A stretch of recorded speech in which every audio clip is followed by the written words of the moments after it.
Então, retomamos, né, as nossas conferências de Quaresma, né, e as conferências, tanto de Quaresma quanto do Advento, são conferências mais espirituais, né, vão servir mais para ajudar a meditar, ajudar na oração, ajudar, né, na compreensão ou no aprofundamento do mistério que nós vamos celebrar, né?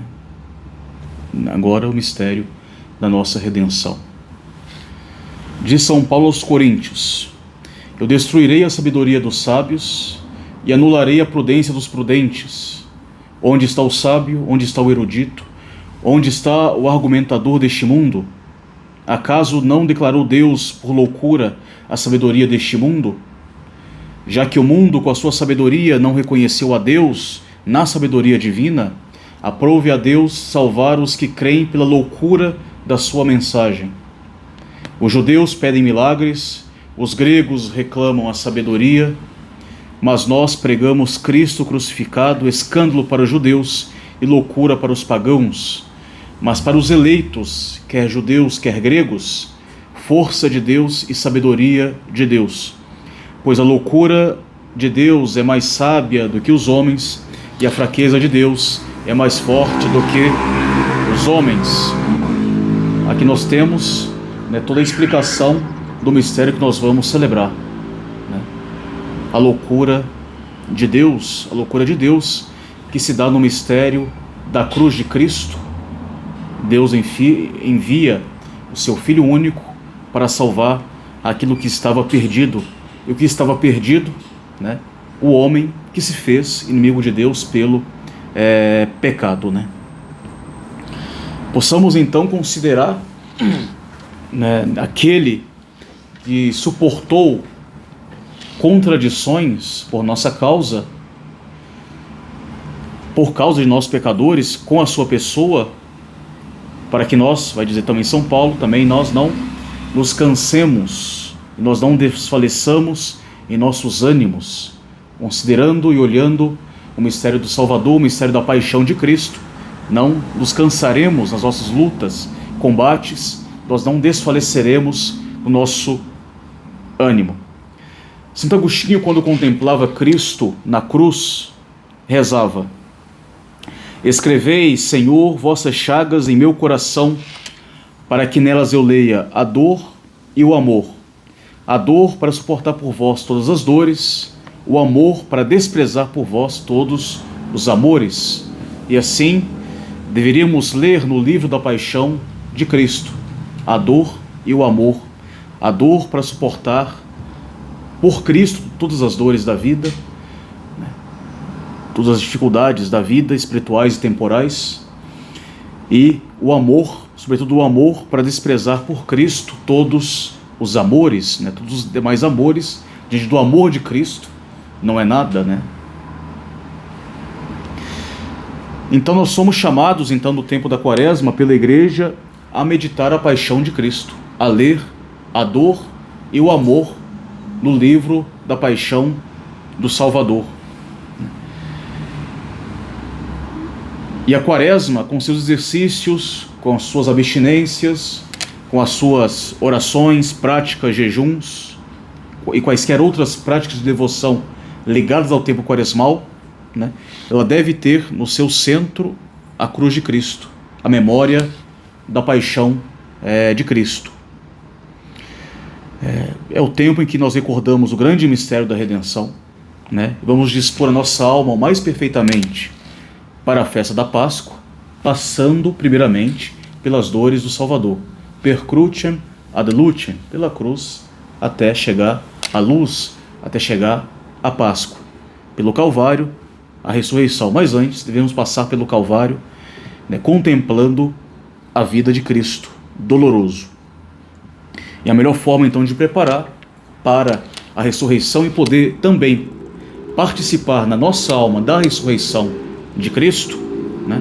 Em todas as festas que nós celebramos a liturgia, nós devemos, de certa forma, imitar o mistério do Salvador e reproduzir esse mistério em nós. No Natal nascemos com Cristo, né?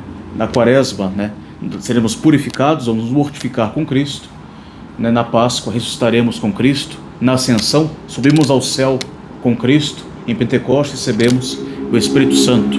Então devemos reproduzir em nossa vida, né, o mistério próprio do Salvador.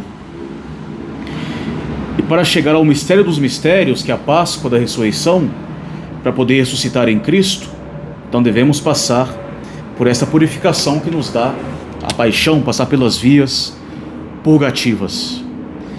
E é o principal conselho que a igreja nos dá nesse tempo, né? Nos purgar a nossa alma, nos preparar a nossa alma através da meditação da paixão de Cristo. É o tempo que se faz em todos os lados a via sacra, que se pegue um tempinho para meditar também a paixão, fazer a leitura da paixão de Cristo, pouco a pouco, todo dia, versículo a versículo, durante a quaresma. É uma prática muito boa. Então, ter diante dos nossos olhos a paixão de Cristo. E não só o conselho da igreja para esse tempo, mas o conselho dos santos, vamos ver, para a nossa vida espiritual como um todo. Nós queremos crescer na vida espiritual, né? Um dos meios de grande importância, né, para esse crescimento é meditar a paixão do Salvador, ter diante dos nossos olhos a vida dolorosa de Cristo. E justamente, né, como já fazemos já há umas 4 quaresmas, estamos aí percorrendo pouco a pouco os passos da paixão. E antes de continuar, então gostaria hoje de fazer uma pequena introdução sobre a importância de meditar a paixão de Cristo. Como nas outras vezes também fizemos uma aula introdutória, uma sobre a paixão, uma parte mais teológica, dessa vez um pouco mais espiritual, né? O porquê de meditar a paixão de Cristo. Sobretudo aqui baseando boa parte aqui nas obras de Santo Afonso, que escreveu um livro bom e extenso, né, sobre a paixão do Salvador, que é muito recomendável para meditar, inclusive, nesse tempo, né? Então, o porquê, qual é a importância espiritual de meditar a paixão de Cristo?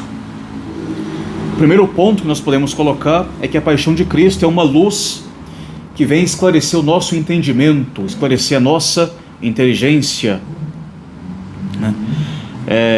Sempre foi na vida dos santos, né, a paixão de Cristo uma recordação muito agradável e útil. Sempre estavam a meditar as dores de nosso Senhor. E por causa disso, quantas luzes os santos receberam na sua vida por causa da paixão de Cristo. E o primeiro conhecimento, né, a primeira sabedoria que nos dá a paixão de Cristo vem desse conhecimento da justiça, da realidade da justiça e da misericórdia de Deus, estão bem expressas ali na paixão. A justiça e a misericórdia estão de mãos dadas no mistério da paixão de Cristo. São João Crisóstomo vai falar que não é tanto o inferno com o qual Deus castiga o pecador que nos dá uma ideia do rigor da justiça divina. É a paixão de Cristo que nos dá, sobretudo, a ideia do rigor da justiça divina, né? É Cristo, a vista de Cristo na cruz, nos mostra a justiça. Porque no inferno, as criaturas, elas são castigadas pelos seus pecados, merecidos pelos seus pecados.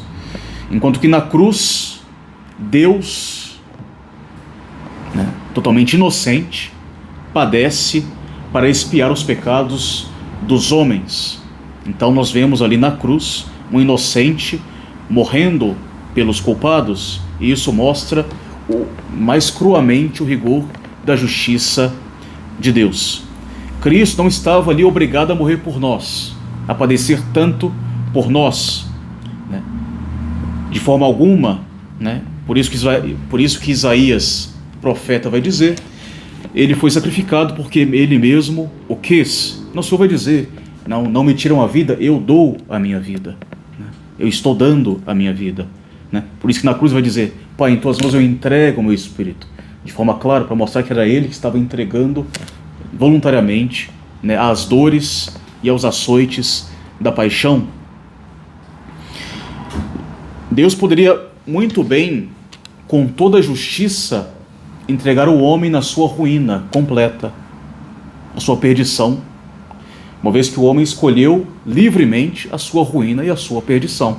Deus poderia, né, sem dano nenhum à justiça, ter deixado dessa forma, né? Mas não foi o que aconteceu.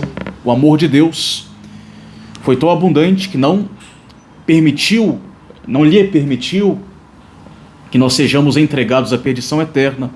Por isso, né, a sua justiça, que permaneceu ainda a ser satisfeita, entregou, né, a segunda pessoa da Trindade, o Filho unigênito, a uma morte tão dolorosa para obter para nós esta salvação. Por isso vai dizer São Paulo, ele nos amou e se entregou a si mesmo por nós. Ele fez isso porque nos amou, né, por misericórdia. Então nós temos aqui, né, na paixão, a justiça de mãos dadas com a misericórdia. E Deus amou o homem desde toda a eternidade, né? Vai dizer o profeta Jeremias: eu vos amei com amor eterno, Deus dizendo. E vendo a justiça divina, né, obrigada a condenar o homem eternamente, né, a lançá-lo eternamente no inferno por causa dos seus pecados reiterados, ao mesmo tempo ele se sentiu movido, né, impelido pela misericórdia a inventar um meio de salvação. E que meio foi esse? A loucura. Essa loucura de que fala São Paulo, loucura de Deus que é mais forte que os homens. Foi essa loucura o meio que Deus inventou para a nossa salvação. Deveria ele em pessoa, na pessoa do Verbo divino, né, segunda pessoa da Trindade, satisfazer a justiça divina por meio de uma morte, e de uma morte cruel. Então Deus quis que o decreto que condenava o homem à morte fosse pregado numa cruz e apagado com o preço do sangue do seu Filho. Então foi essa a loucura que Deus enviou, uma loucura que chega até o excesso. Por isso nosso Senhor, quando descia do Tabor, depois de ter, São Lucas, se não me engano, fala que nosso Senhor estava no Tabor, conversando com Moisés e com Elias. E sobre o que conversava Cristo com Moisés e com Elias no Tabor? Conversava sobre os seus excessos. E São Lucas explica: excesso seria a sua paixão. Então, que de fato a paixão de Cristo foi um excesso. Excedeu o limite tanto da dor quanto do amor. E satisfez plenamente a justiça de Deus e mostrou a misericórdia de Deus plenamente também para conosco. E por causa disso, né, desse amor com que fez Deus entregar seu Filho por nós, por isso que, vamos ver depois nas demais conferências, por isso que Cristo, ao morrer na cruz, em satisfação pelos nossos pecados, em todo momento, só tinha palavras de misericórdia e de compaixão. Né? Tudo aquilo que saía da boca do Salvador era misericórdia e compaixão. Né? Pai, perdoai, porque não sabem o que fazem. Né? Em vez de castigar os 2 ladrões, aquele que se arrependeu, prometeu para ele o paraíso. Em verdade, eu te digo, hoje estarás comigo no paraíso. Né? Do alto da cruz, nosso Senhor dá a sua mãe, na pessoa de São João, a toda a humanidade: eis aí a tua mãe. Né? Então na cruz, nosso Senhor só teve palavras de misericórdia. Podemos até dizer que na cruz, Cristo ele é feliz. Né? Claro, ele era feliz na cruz, porque ele tinha a visão beatífica na sua parte, na parte mais alta da sua alma, cujos efeitos estavam ali meio que, entre aspas, paralisados para que pudesse sofrer. Né?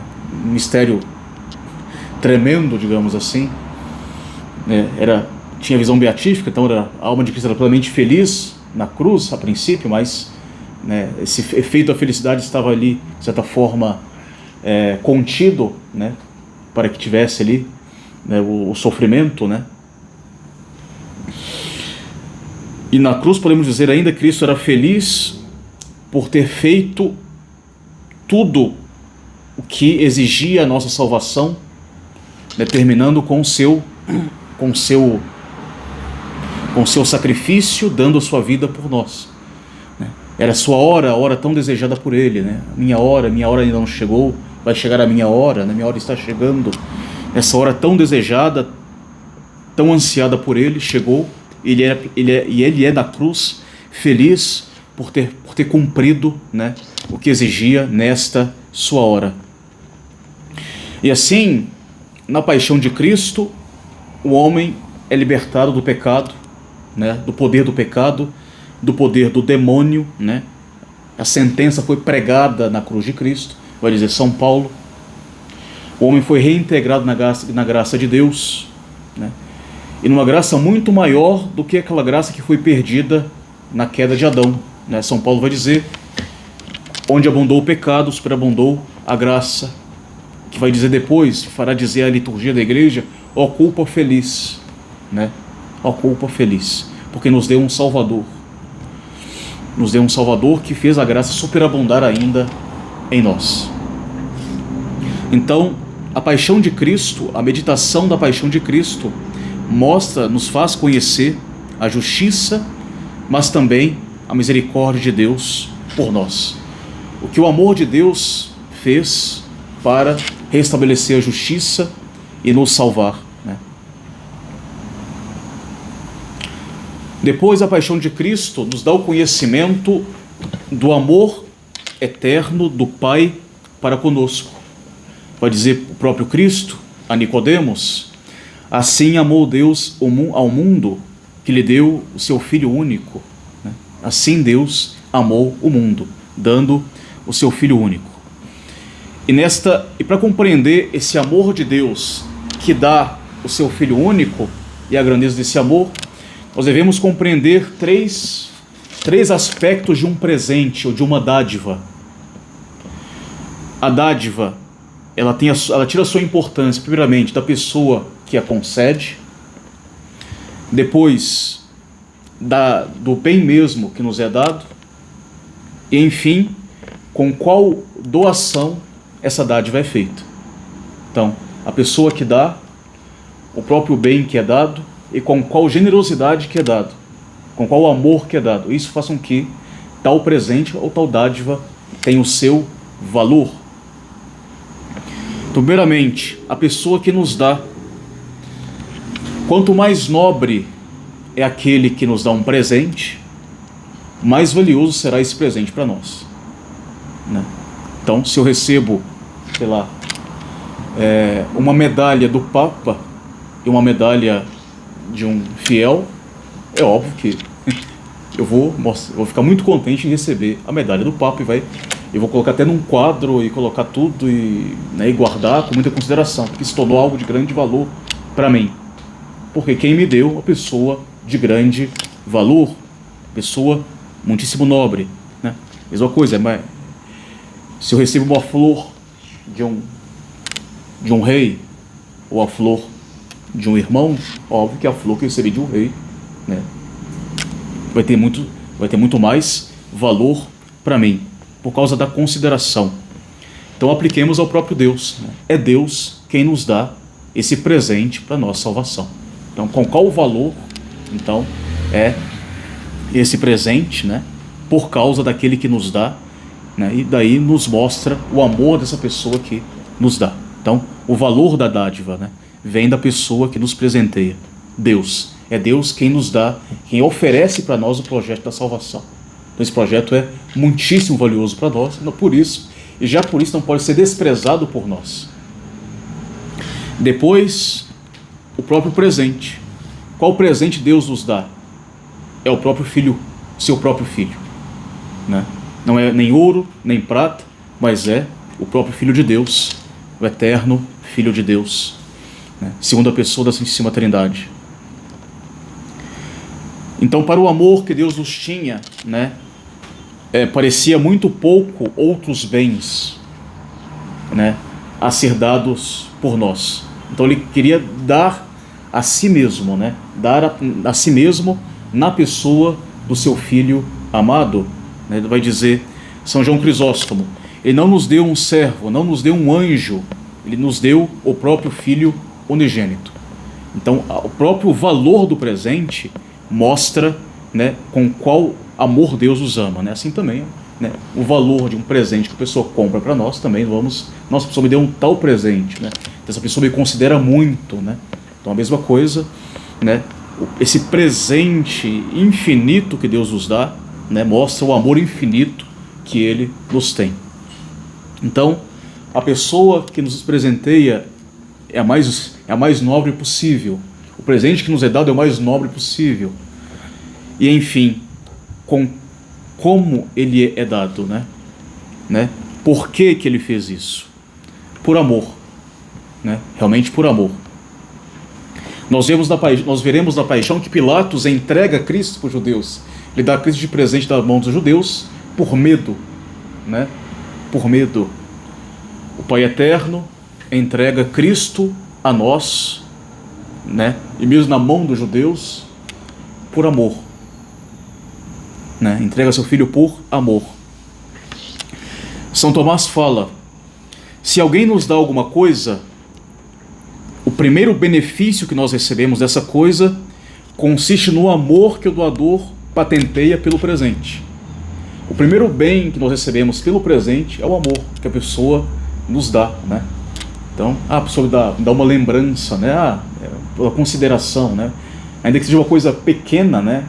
O amor com que essa pessoa dá é o que nós vamos considerar primeiramente. O primeiro bem que nós recebemos de um presente é o amor generoso da pessoa que nos presenteia.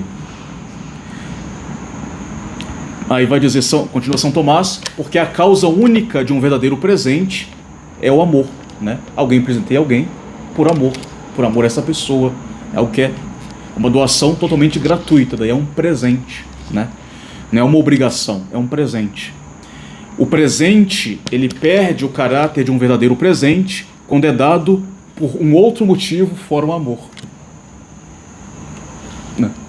Uma empresa que dá aquela cesta de Natal no final dos funcionários. Não dá por amor, dá mais por obrigação. Né? E assim por diante, né? Então, o presente perde o caráter de um verdadeiro presente quando é dado por um outro motivo fora o amor, né? E Deus nos deu Cristo, né, por amor, né, como nos prova, né, o Evangelho, né? Assim Deus amou o mundo. Então, nós vemos aqui, né, nesta dádiva, né, que, né, a pessoa que nos dá é a pessoa mais excelente, o presente que nos é dado é o mais excelente, e o amor com o qual nos é dado, né, é da forma mais excelente possível, né? Um amor realmente infinito, porque a origem desse amor é infinita. A fonte desse amor é infinita. Então o presente que o Pai Eterno nos faz é o seu Filho Divino, né? Um verdadeiro presente de fato verdadeiro, né? E deu de forma totalmente gratuita, realmente por amor, sem que nós tivéssemos o mínimo direito a receber esse presente, né? E foi por isso, vai então concluir São Tomás, vai ser por isso que a encarnação é operada pelo Espírito Santo, que é o amor, né, entre o Pai e o Filho. E foi concebido do Espírito Santo no seio da Virgem Maria, né? Pois que é algo que é dado por amor a nós, é o Espírito Santo que vai operar então no seio de Maria a encarnação do Verbo. É muito bonito isso, né? Então, é realmente por amor. Então, Deus não nos dá o seu Filho por um amor puro, mas nos dá com um amor infinito, né? Por isso que vai dizer, assim tanto Deus amou o mundo, né? São João Crisóstomo vai focar nessa palavra, nessa expressão, tanto assim tanto, né? E vai dizer São João Crisóstomo que esse tanto assim do Deus amou ao mundo significa a grandeza com que Deus nos fez um presente inefável, a grandeza desse amor de Deus, né? Aí vai dizer, que maior amor poderia Deus nos mostrar do que condenar à morte seu Filho inocente para remir a nós, miseráveis pecadores. Né? Assim tanto Deus amou o mundo. Condenou à morte o seu Filho inocente para, né, libertar miseráveis pecadores. Que pai, sabendo a inocência do seu próprio filho, né? Se um pai já não entrega um filho culpado tão facilmente, quanto mais um filho inocente, que pai entre nós entregaria seu filho inocente, né, no lugar de pecadores? É só Deus. É só Deus. Se nós fizéssemos isso, seria de uma forma muito mal ordenada, óbvio, né? Desordenada, né? Mas isso só é possível, né, de fato, em Deus. São Paulo vai dizer então, por causa dessa grandeza do amor de Deus, Deus é rico em misericórdia, pela extremada caridade com que nos amou. Ainda quando estávamos mortos pelo pecado, nos deu a vida justamente em Cristo. Né? Deus é rico em misericórdia. E continua também São Paulo, pelo excessivo amor com que nos amou. Né? O amor de Cristo é um excesso. Né? O Senhor fala que a sua paixão é um excesso de amor e um excesso de dor. E por isso que a igreja, vamos escutar lá na Vigília Pascal, a igreja cantar na voz do diácono, o admirável condescendência do vosso amor para conosco, né? Ao infinito amor do nosso Deus, que para libertar o servo entregou o seu próprio filho. Né? Vamos cantar no Exultet, né? Para libertar o servo entregou o seu próprio filho. O admirável condescendência do amor de Deus, ao infinito amor de nosso Deus.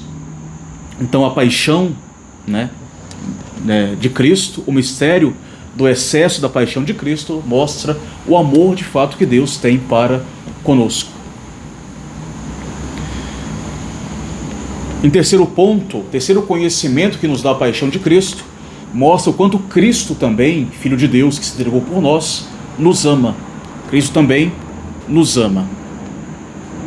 Cristo nos amou porque Ele mesmo se entregou por nós à morte e não foi obrigado pelo Pai Eterno, se assim fosse possível. Cristo, Ele mesmo se entregou por nós, por livre vontade.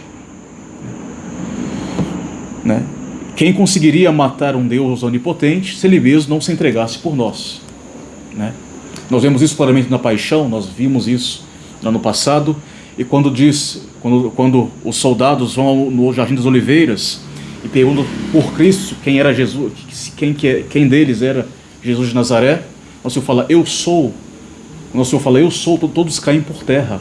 Para mostrar o poder de Cristo. Fala, eu sou. Todos caem por terra. Eu sou ali.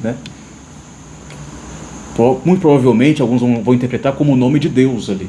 Eu sou. Todos caem ali por terra. Misteriosamente, para mostrar que ele estava no domínio das coisas ali. Ele se deixou prender, ele se deixou ser executado, ele mesmo se entregou, ele se deixou estar diante do Sinédrio, Herodes, Pilatos, ele se deixou, ele se permitiu que colocassem uma cruz às suas costas, mas ele estava no domínio de tudo. Quem conseguiria, enfim, matar um Deus onipotente se Ele mesmo não quisesse livremente morrer por nós? Não tem como, Ele mesmo disse, eu dou a minha vida, ninguém a tira de mim, eu a entrego de mim mesmo, E então Jesus, com a sua morte, nos dá, essa morte é livre, nos dá uma prova muito clara do seu amor, por nós. E já é um motivo mais forte, excelente, para nos convencer da grandeza do seu amor. Ele se entregou por mim. Na sua palavra na cruz, tenho sede, eu tenho sede. Essa palavra não vinha de uma necessidade física, de uma sede física, mas de uma ardente sede de amor por nós, uma chama de amor ardente pela nossa salvação. Não queria dar a conhecer a sua sede corporal, mas o seu desejo de operar, enfim, e logo o mistério da nossa salvação por amor. São Basílio vai dizer que Jesus disse que tinha sede para nos dar a conhecer que ele morria por amor de nós, com um desejo imenso de padecer ainda mais por nós, se fosse possível, se fosse necessário, né? De tal modo que esse desejo foi o maior de todos os sofrimentos que ele padeceu realmente, né? De querer ainda mais sofrer, se for necessário, para salvar a cada alma ainda perdida. Ele mesmo que diz de si mesmo: eu sou o bom pastor da vida pelas suas ovelhas. Santa Brígida diz que Nosso Senhor revelou a Santa Brígida que ele estaria pronto a padecer a morte tantas vezes quantas são as almas que se acham no inferno, se tais almas fossem capazes de redenção. Ele estaria pronto a padecer se essas almas fossem ainda capazes de redenção, já não mais o são, para mostrar essa sede do amor de Cristo pela salvação das almas. São Tomás também fala que, para mostrar ainda mais, para completar a grandeza desse amor de Cristo por nós, Nosso Senhor só fala palavras de perdão, dizendo: Pai, perdoai-lhes, porque não sabem o que fazem.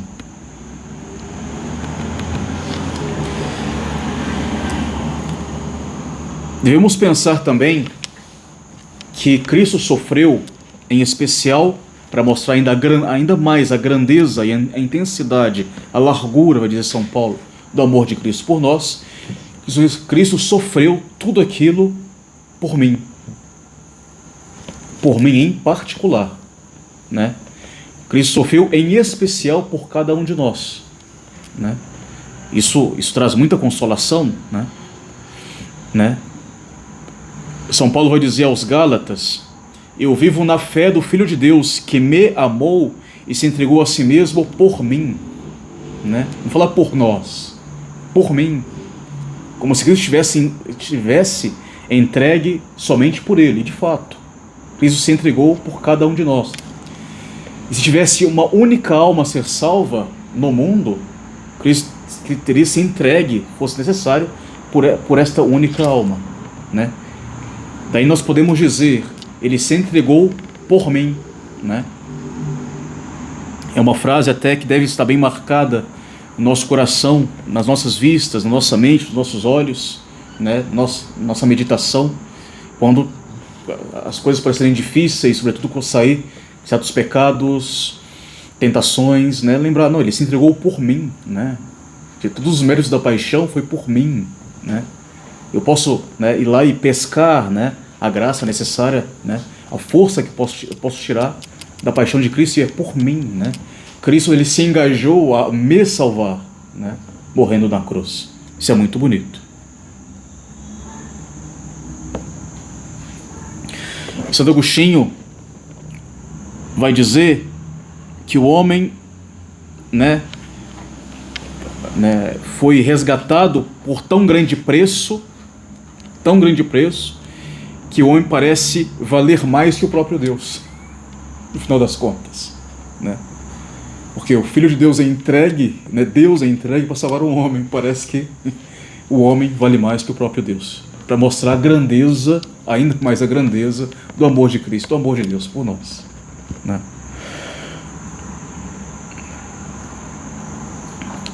E Santo Agostinho reza então: Senhor, vós não só me amastes como a vós mesmo, mas até mais do que a vós, porque quiseste sofrer a morte para dela me livrardes.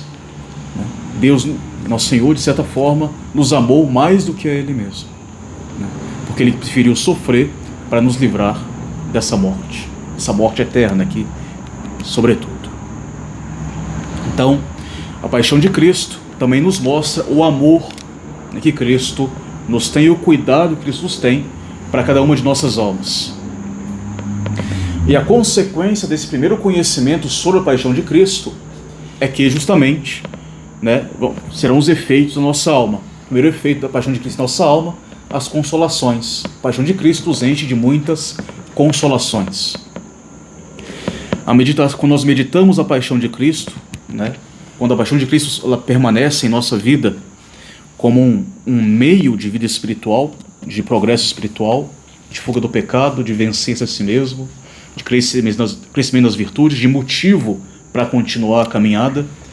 Quando eu medito a paixão de Cristo, eu vou ter consolações. Consolações, primeiramente, as minhas angústias, né? Nas minhas angústias.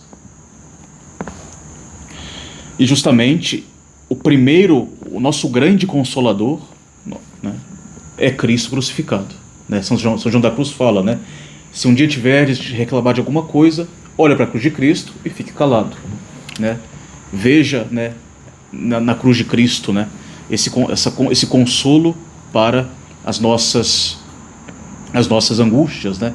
Ele que padeceu tantas angústias, né, certamente nele haverá solução para as nossas também.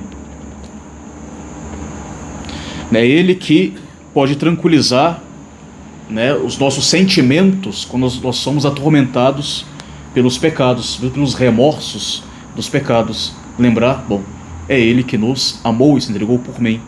Então, essa angústia da realidade do pecado é consolada, né, não para cair numa falsa misericórdia, mas para buscar a verdadeira misericórdia do arrependimento e do perdão. Né? Quando nós pecamos, né, o pecado tem dois tipos de tentação. Né? O demônio, muito mentiroso e esperto, primeiramente ele nos leva a buscar o pecado grave, né? Dizendo que o pecado não é nada, né? Aí nós caímos. Depois, a segunda tentação, ele nos quer afastar da possibilidade da misericórdia, dizendo que nós somos de tal forma desgraçados pelo pecado que é impossível a nossa redenção. Então, é a segunda tentação do demônio, né?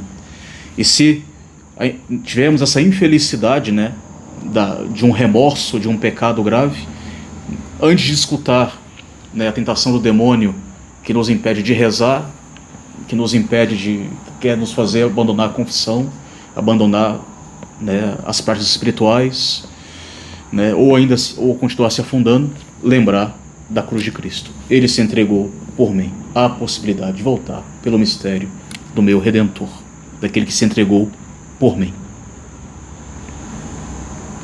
Né? E por isso vai dizer São João, né, nesse sentido de São João na Epístola: meus filhinhos, eu vos escrevo isso para que não pequeis. Né? Esse mistério da cruz do Salvador, né? Nos enche de consolação nas nossas angústias, sobretudo as angústias espirituais. Mas se alguém, porém, pecar, temos junto do Pai a Jesus Cristo, nosso advogado, e é este que é a propiciação pelos nossos pecados. Mas se eu pecar, infelizmente, nós temos em Cristo o nosso advogado. Né? Então nós temos aqui a paixão de Cristo que nos preserva do pecado e que é a solução para os nossos pecados.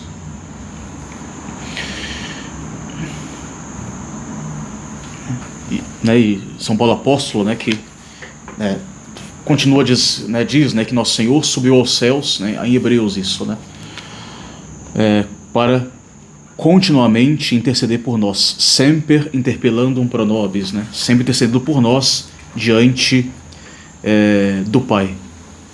Nós que somos rebeldes deveríamos ser de fato expulsos da presença de Deus, assim como os rebeldes são expulsos da presença de um rei. Deveríamos, nós pecadores, ser repelidos da presença de Deus, nem sequer readmitidos diante do perdão, mas entre Deus e nós foi colocado um Salvador sempre intercedendo por nós, né? Alcançando novamente sempre uma chance, né, para que nós que estávamos mais uma vez perdidos, né?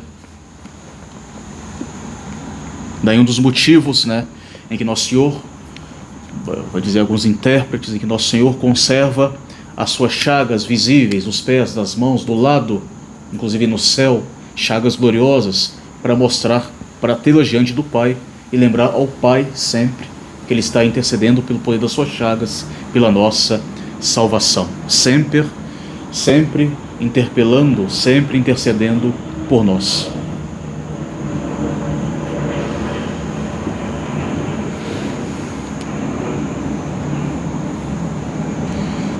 Esse sangue de Cristo nos consola, então, né? A paixão de Cristo nos consola,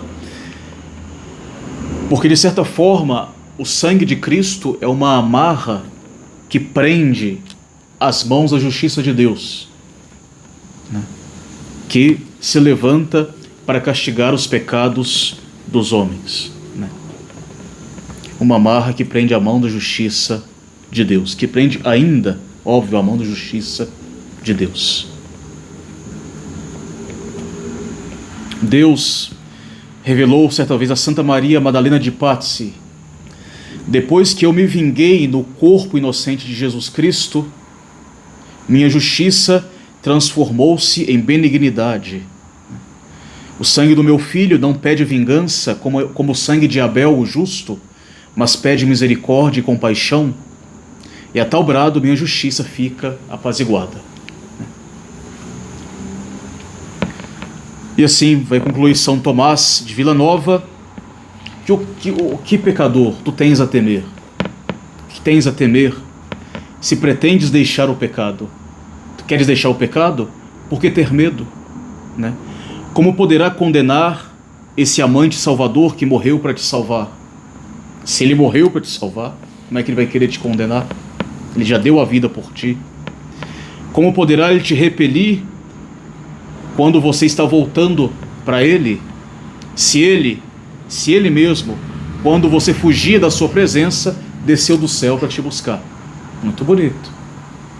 Como que ele poderá te repelir quando você se volta para ele, se quando você fugia dele, ele desceu do céu para buscar você? Então não tenhas medo e volte, né, arrependido a Cristo, né? Podes voltar arrependido a Cristo.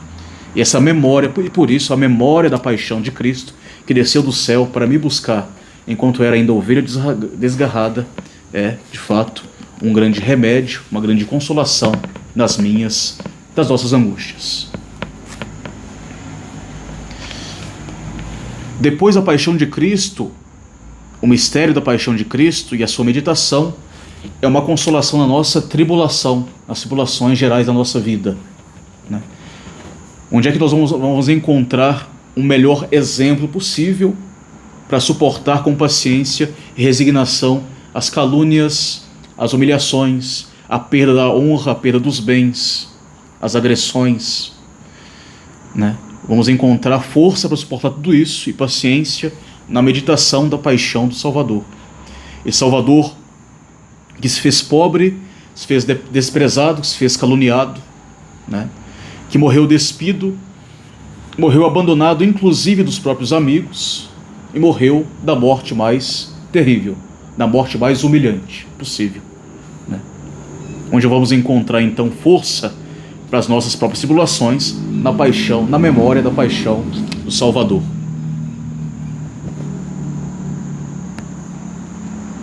São Bernardo fala: quando nós vemos, admiramos as grandes tribulações do nosso Salvador crucificado, as nossas se tornam menosprezadas, se tornam pequenas, quando nós olhamos para as grandes tribulações do Salvador crucificado, lembrando que ele era inocente, né? E nós, culpados e merecedores das tribulações. Ele continua, São Bernardo: que coisa não te parecerá doce se pensares na amargura do Salvador, né? A nossa cruz é doce se pensarmos na amargura do Salvador. Também diz um outro santo: quando me injuriam, eu penso no que sofreu o Salvador crucificado. Eu retenho esse pensamento até que volte inteiro a calma, né? Eu penso, quando me injuriam, eu penso no que sofreu Cristo, as injúrias que sofreu Cristo na sua paixão, e isso eu fico com isso na minha cabeça até que a minha minha alma fique mais calma. Um exercício muito bonito de paciência, né? Pensar naquilo Cristo que sofreu, né? Nós vemos a paixão, muitas vezes Cristo fica calado na paixão, simplesmente calado. E às vezes também, por que não ficar calados em muitas vezes, né? A gente vai e fala, né? Mesmo assim a gente fala. Pensar, né? Também Cristo ficou calado, né? Em outros momentos ele falou, né? E falou com autoridade, né? Como veremos diante de Pilatos, né? Quando nós nos sentimos abandonados, sobretudo interiormente, desprezados, privados, inclusive privados da presença sensível de Deus, né? Lembrar também do desamparo de Cristo, né? Desamparo de Cristo. Meu Deus, por que me abandonaste?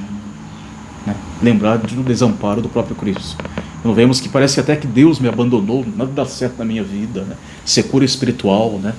Mas pensar também no desamparo de Cristo. E por que não, né, rezar, meu Deus, por que me abandonaste?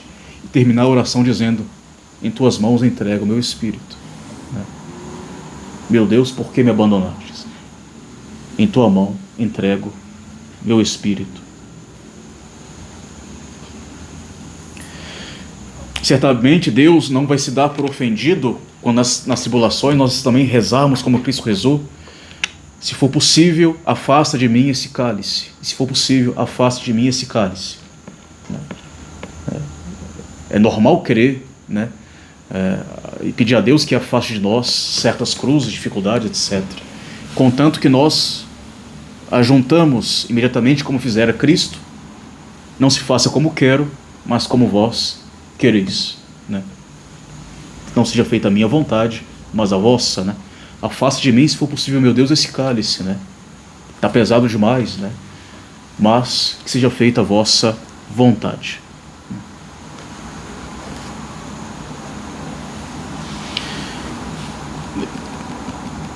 E nós vemos que Cristo lá se nós, ao menos que assistiram às conferências do ano passado, né? Ou que já leram a Paixão de Cristo, e Nosso Senhor ficava ali falando e repetindo essa mesma oração, e somente essa oração que ele estava no Jardim das Oliveiras. Afasta de mim esse cálice, mas seja feita a vossa vontade, mas afasta de mim esse cálice, né? E assim também na nossa vida, né? E o desamparo persiste também, mesma coisa. Devemos prosseguir na repetição desse ato de resignação, de petição e de resignação.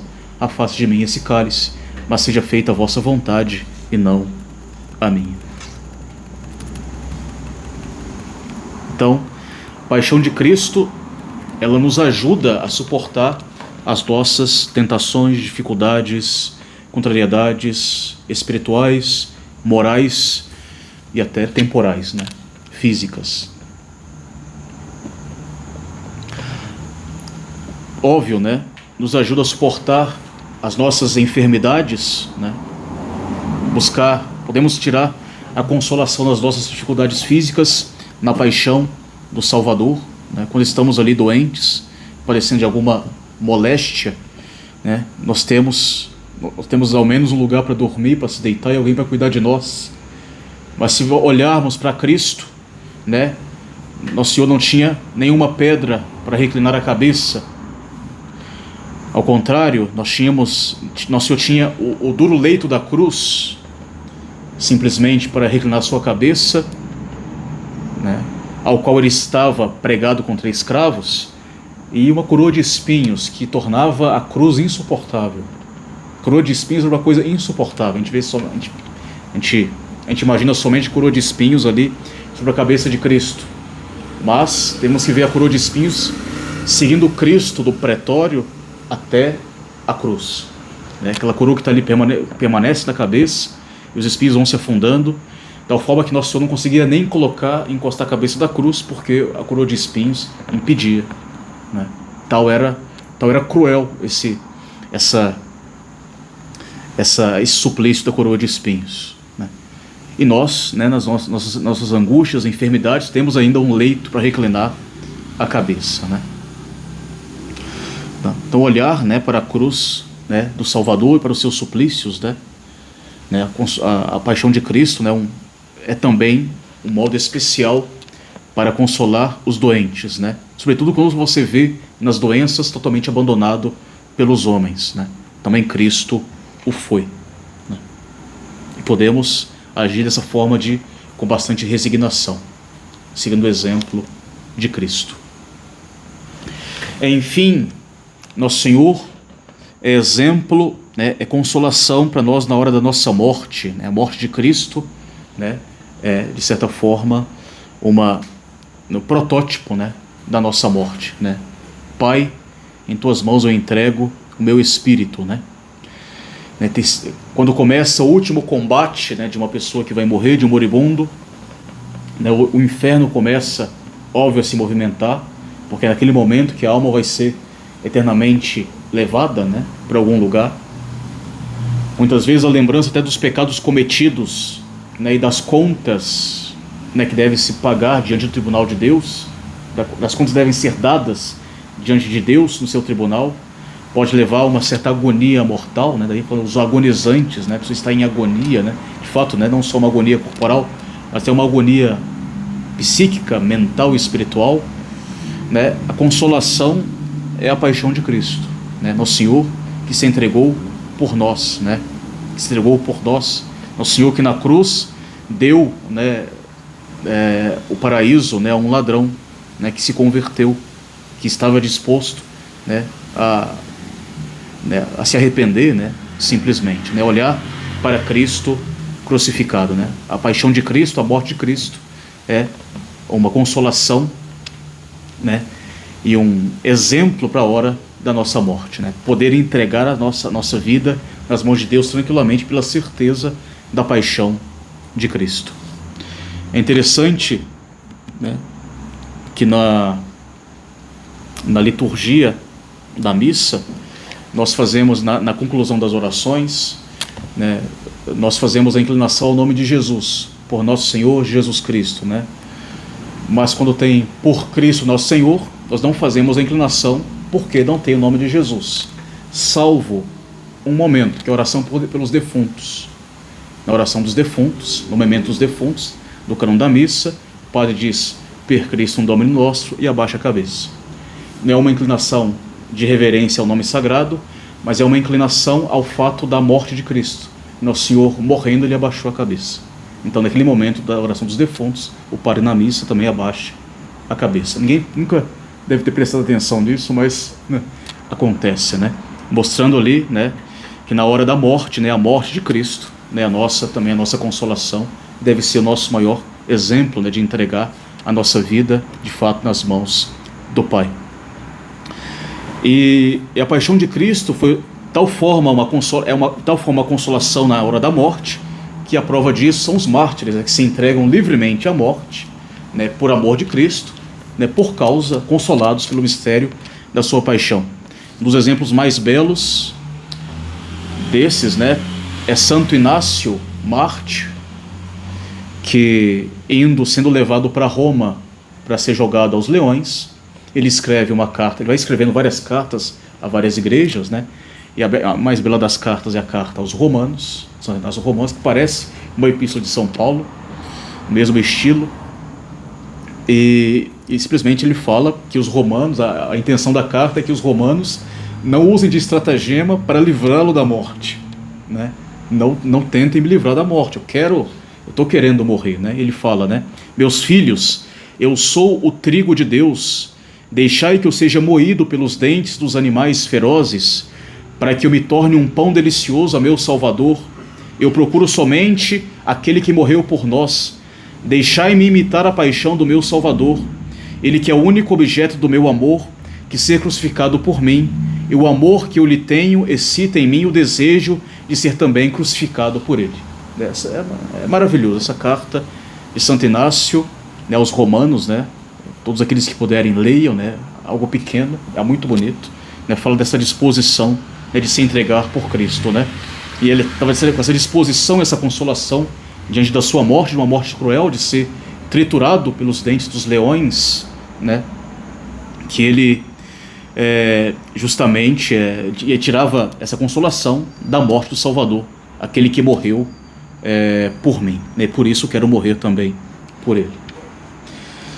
Enfim, tudo isso, né, a paixão de Cristo, nós conhecemos a paixão de Cristo, nos traz consolação e vai nos conduzir, enfim, à perfeição, né? A paixão de Cristo é um dos meios de condução, né, de aperfeiçoamento na vida espiritual, né?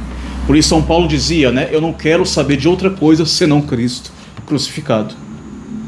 Não quero saber de outra coisa senão Cristo e Jesus Cristo crucificado.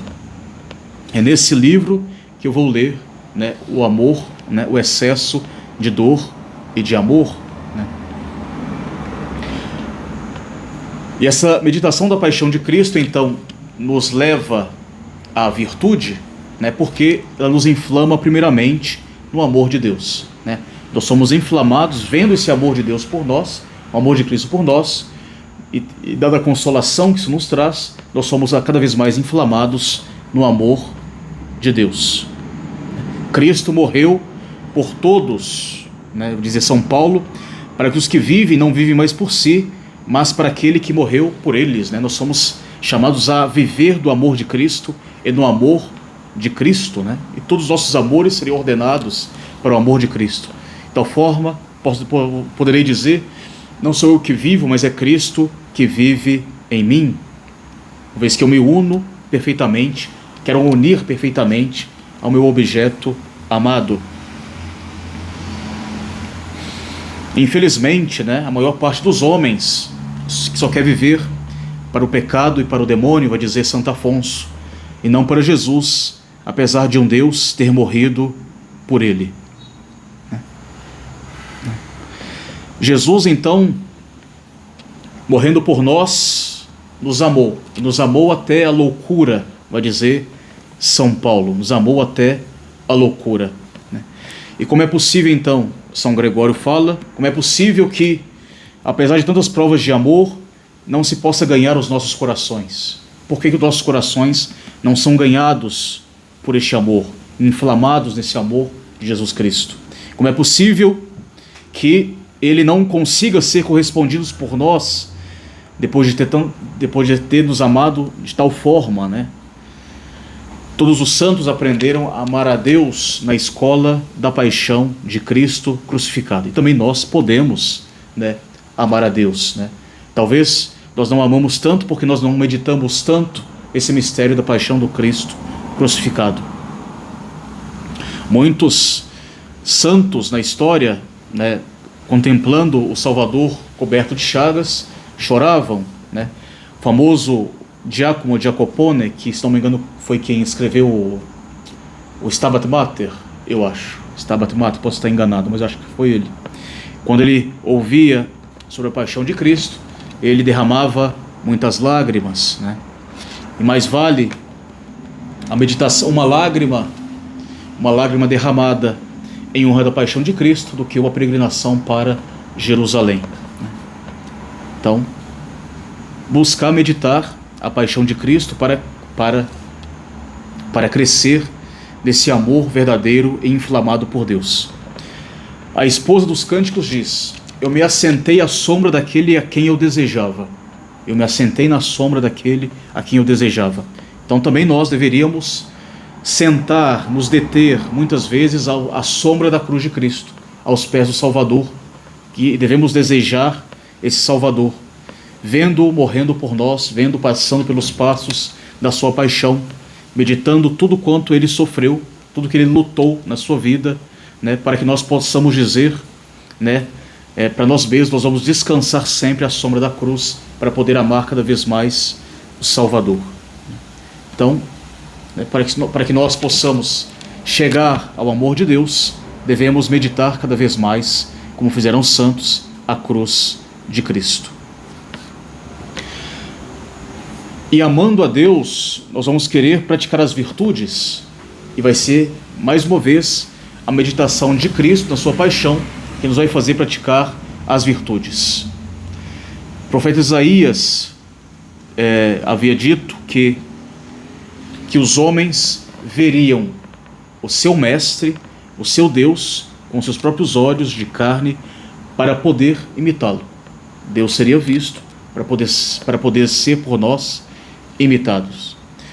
E a vida de Cristo, ela é um exemplo para a nossa vida, de meditação, né, para a nossa vida. É uma escola de perfeição, uma escola de crescimento espiritual. E não existe lugar mais excelente na vida de Cristo, momento mais excelente na vida de Cristo para ser imitado, com uma escola de perfeição espiritual, com as lições mais perfeitas, mais profundas, né, e mais comoventes do que a cátedra da cruz. Né? A cruz é uma cátedra que prega inclusive no silêncio das dores. Então nós vemos que na cruz a paciência ela é pregada da forma mais perfeita possível.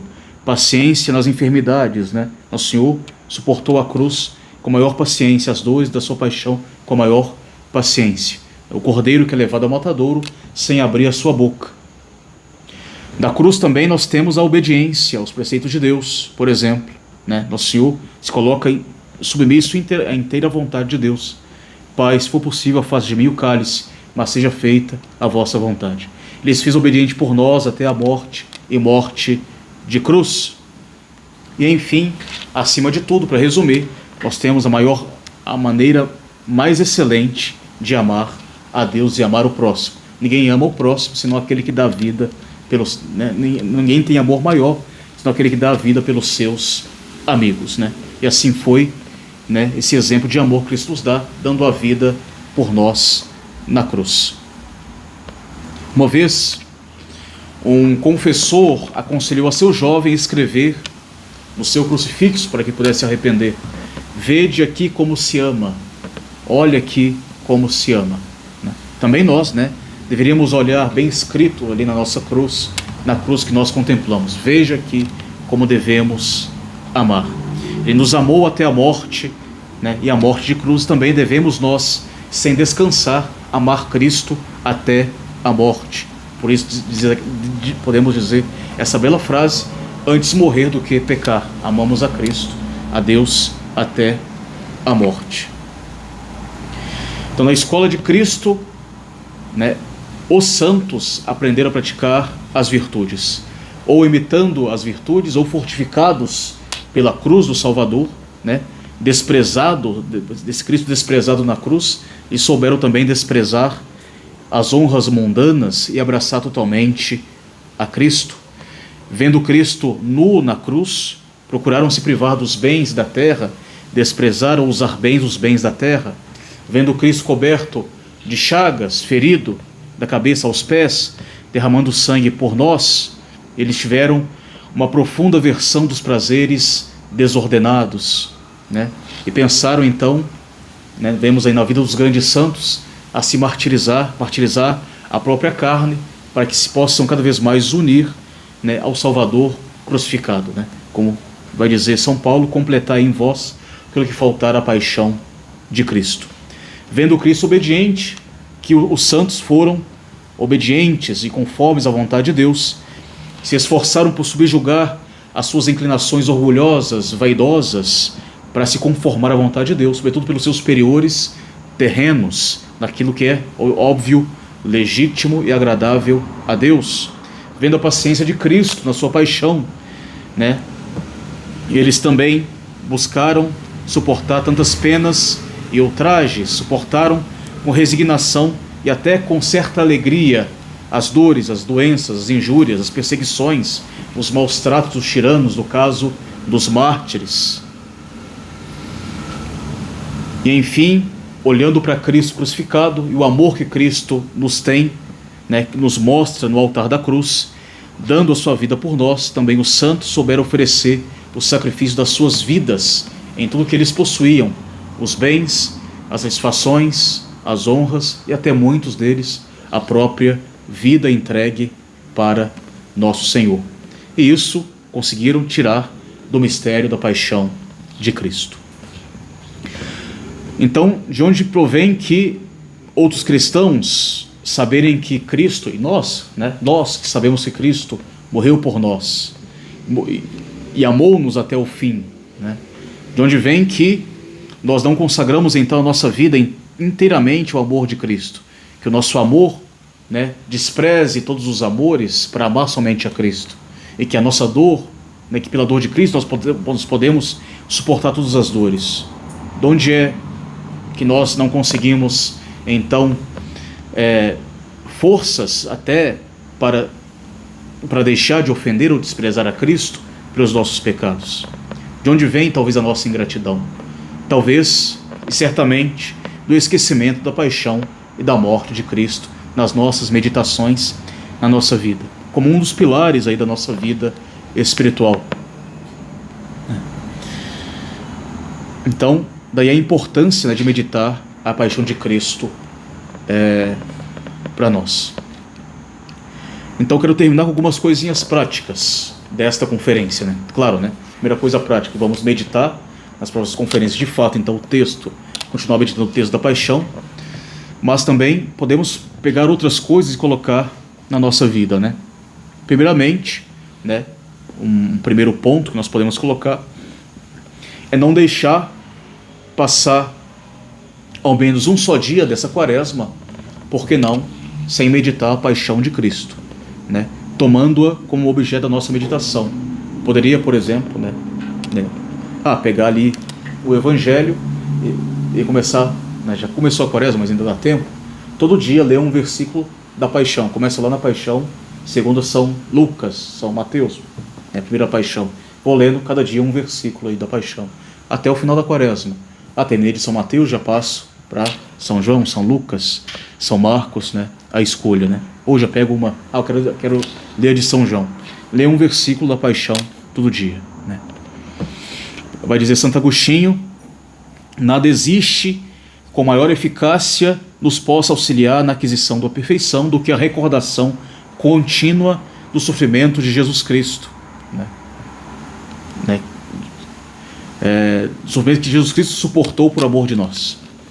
Então nada tem maior eficácia para nos auxiliar na aquisição da perfeição do que recordar o sofrimento de Cristo, né? E pode ser muito simples, né? Vou fazer isso toda vez antes de dormir, durante essa quaresma, porque não durante toda a minha vida, né? Ou sobretudo durante essa quaresma, né? Ler um pedacinho da paixão de Cristo antes de ir para a cama, né? Um padre diz que a perdição de tantos cristãos provém da sua ignorância a respeito dos tesouros espirituais encontrados na cruz do Salvador. Orígenes fala que o pecado não pode reinar em uma alma que pensa frequentemente na morte de Cristo, né? O pecado não pode reinar em uma alma que pensa frequentemente na morte de Cristo.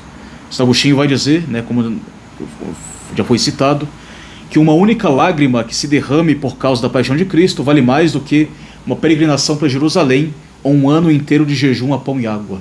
Uma única lágrima derramada em honra da paixão de Cristo. Então, o primeiro conselho prático, né, meditar, ler, né, um pedacinho da paixão no nosso dia a dia, a paixão de Cristo. Claro, né, a Via Sacra, por exemplo, já vale também. Fazer a Via Sacra durante a quaresma alguma vez, também, mesma coisa, né? Na Via Sacra meditamos ali alguns passos da paixão. Um segundo ponto também, aviso prático, né, sempre olhar para Cristo crucificado, né? Por isso vai dizer Santa Gertrudes, né? Santa Gertrudes, numa visão que ela teve, viu que Jesus contemplava amorosamente daquele que olhava devotamente a cruz. O Senhor contemplava do céu amorosamente aquele que na terra olhava devotamente um crucifixo. Então nós temos, todos nós, um crucifixo em casa, então de vez em quando olhar para o crucifixo, né? Não só admirar a beleza da cruz, mas a expressão, né, do amor que ela reproduz para nós. E gravar isso no nosso coração, né? Venerar a imagem da cruz do Salvador.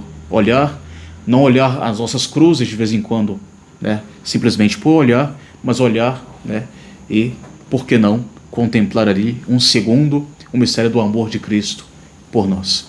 Então, ler a paixão, olhar para os nossos crucifixos. Depois, uma consideração, um terceiro ponto. Nos considerar sempre a nossa vida como nós, né, como nós somos de fato uma propriedade de Cristo. Nós somos uma propriedade absoluta de Jesus Cristo, porque Ele nos comprou com o preço do seu sangue. Eu pertenço a nosso Senhor Jesus Cristo. Lembrar disso sempre. Eu pertenço a Deus, não pertenço a mim mesmo, né? São Paulo fala: ou vivamos ou morramos, nós somos do Senhor. Quer eu morra, quer eu viva, eu pertenço a Cristo. São João Crisóstomo, interessante, ele vai explicar essa palavra de São Paulo, dizendo que Deus se ocupa de nós de tal forma de que, né, muito mais do que nós mesmos, né, de modo que Ele considera a nossa vida como um bem seu e a nossa morte como um mal próprio seu. Deus considera a nossa vida espiritual como um bem seu e a nossa morte como um mal próprio. Se, pois, nós morremos espiritualmente, a nossa morte não é unicamente uma perda para nós, mas uma perda para Deus. Porque a nossa vida, nós pertencemos primeiramente a Deus, porque nós somos comprados pelo preço do sangue de Cristo. Então a nossa perda é também uma perda para Deus. Aí vai concluir São João Crisóstomo: que honra, que consolação para nós podemos dizer neste vale de lágrimas, no meio de tantos inimigos e perigos que nos cercam. Nós somos do Senhor, nós pertencemos a Jesus Cristo, nós somos um bem seu. E como nós somos um bem seu, Ele cuidará em nos conservar aqui, em sua graça, em nos unir eternamente consigo na outra vida. Deus vai querer proteger a nós, porque nós somos uma propriedade sua. Isso já é uma grande consolação para nós. Uma consolação, uma certeza para que justamente nossa vida não se perca, né? Nós não entreguemos aquilo que não é nosso nas mãos do inimigo. Nós pertencemos a Deus, não temos direito de pegar essa propriedade de Deus e entregá-la para o demônio. E ao mesmo tempo uma grande consolação, porque Deus vai lutar pela sua propriedade, né? Deus vai lutar até o fim pela sua propriedade. Então pensar sempre que nós pertencemos a Deus. Um outro ponto prático é a adoração ao Santíssimo Sacramento. Quando nós visitamos o Santíssimo Sacramento, quando nós recebemos a Sagrada Comunhão, recordar que nós temos essa comunhão por causa do mistério da cruz de Cristo. É pela morte de Cristo, né? Ou melhor, o sacramento ele foi instituído para nos recordar, né, a morte de Cristo. É um memorial da paixão de Cristo, para que a morte de Cristo permaneça sempre viva no meio de nós, sempre recordada no nosso meio, né? Sabemos que Ele nos deu esse sacramento, né, na noite anterior à sua morte, né? Depois de dar, né, o seu corpo e o seu sangue a Cristo, é que Ele depois vai se entregar na sua paixão, né? Então a Eucaristia está, né, associada à paixão de Cristo, é memorial da paixão de Cristo. Então lembrar, né, que nós recebemos ali nosso Senhor, né, nas feridas, né, da sua morte. E também quando assistimos à missa, sobretudo pela missa, lembrar que ali nós estamos renovando no altar o mistério do sacrifício da cruz. São Agostinho lembra que a missa não é menos eficaz diante de Deus do que o sangue e a água que saíram do lado de Cristo no Calvário. A missa hoje não é menos eficaz que a morte de Cristo no Calvário. É a mesma coisa, né? A mesma entrega, é a mesma vítima que é oferecido, só que de maneira diferente. E enfim, nós temos algo que ajuda também nesta meditação da paixão de Cristo, né, para a nossa salvação, é ter um zelo pelas almas, né, fundado nesse zelo do bom pastor, né, pelas nossas almas, né, ter um grande zelo pela salvação das almas. Santo Afonso aqui ele conta uma anedota de um certo bispo que teve uma visão em que lhe apareceu diante de si, nessa visão, um homem que, por causa do seu grande mau exemplo, ele tinha seduzido um inocente ao pecado. Um homem muito ruim que seduziu um inocente ao pecado pelo seu mau exemplo. Esse santo bispo, Ele se deixou levar por um grande zelo e queria logo precipitar aquele sedutor no inferno, para que mais nenhuma alma se perdesse por causa do seu mau exemplo. Então vamos pegar esse homem e acabar com ele, né? Jogá-lo logo no inferno. Só que aparece Cristo com uma mão que segura a mão, né, do pecador e diz, antes, né, para salvar o pecador ali, né, e diz para o bispo, joga contra mim o teu ataque, joga contra mim mesmo o teu ataque, porque eu estou pronto a morrer novamente pelos pecadores, né? Ao invés de querer condenar esse pecador ao inferno, ataque a mim, porque eu estou pronto mais uma vez a morrer pelos pecadores, né? Volte tua mão contra mim, né?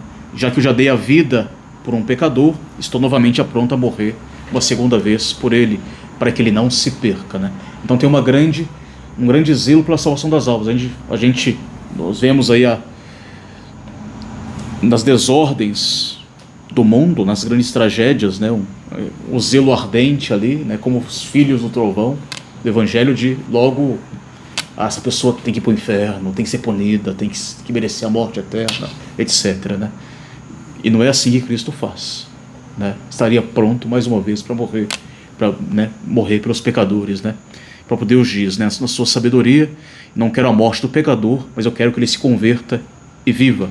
Esse zelo pela salvação das almas, de desejar sempre a salvação das almas, sobretudo a salvação das almas daquelas pessoas que estão ainda mais perdidas, né, nos ajuda ainda mais, né, a compreender a grandeza e o amor, né, que existe no mistério da paixão do Salvador.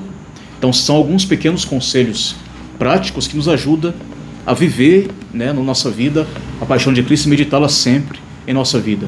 Ler de vez em quando, olhar para Cristo crucificado, né, nos considerar como propriedades de Cristo compradas na sua paixão, pensar na paixão de Cristo durante a missa, pensar no Santo Sacramento como um presente que nos foi dado pela paixão de Cristo e ter esse grande zelo pela salvação das almas.